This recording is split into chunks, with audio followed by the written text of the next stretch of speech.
ओम नमः शिवाय। आज मैं आपको राजा हरिश्चंद्र की सत्यनिष्ठा और उनके पुत्र के बलिदान की कथा सुनाऊंगी। प्राचीन भारत में सत्य और धर्म के प्रतीक माने जाने वाले राजा हरिश्चंद्र अपने न्यायप्रिय और सत्यनिष्ठ स्वभाव के लिए प्रसिद्ध थे। उनके राज्य में हर कोई सुखी और संतुष्ट था।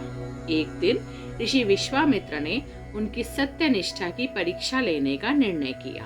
उन्होंने राजा से दान में पूरा राज्य मांग लिया। हरिश्चंद्र ने बिना संकोच किए अपना राज्य छोड़ दिया और अपनी पत्नी तारामती और पुत्र रोहिताश के साथ वन में चले गए। वन में जीवन कठिन था, लेकिन राजा हरिश्चंद्र ने सत्य और धर्म का पालन करना नहीं छोड़ा।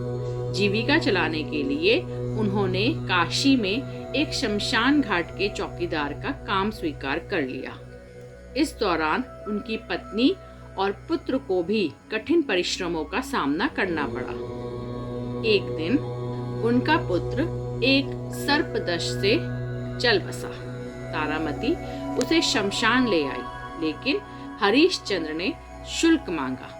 तारामती ने रोते हुए कहा, हमारे पास कुछ भी नहीं है। राजा हरिश्चंद्र ने कहा, धर्म का पालन करना मेरा कर्तव्य है। अंत में तारामती ने अपनी साड़ी का एक हिस्सा शुल्क के रूप में दिया।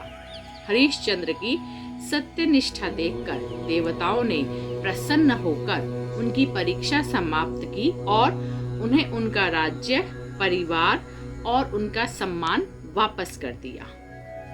सत्य और धर्म का पालन करते हुए जीवन में कितनी ही कठिनाइयां क्यों न आए, अंत में सच्चाई जीत की ही होती है। इसीलिए हमें कभी भी सत्य का मार्ग नहीं छोड़ना चाहिए।